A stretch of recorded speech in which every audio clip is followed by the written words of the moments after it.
I got a military-age male on a cell phone watching the convoy over. If you think he's reporting troop movement, you have a green light. Your call, over.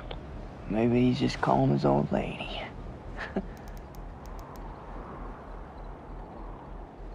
He stepped off.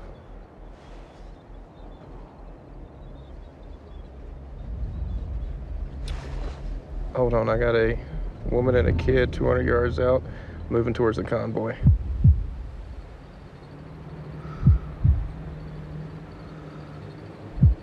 Her arms aren't swinging, she's carrying something.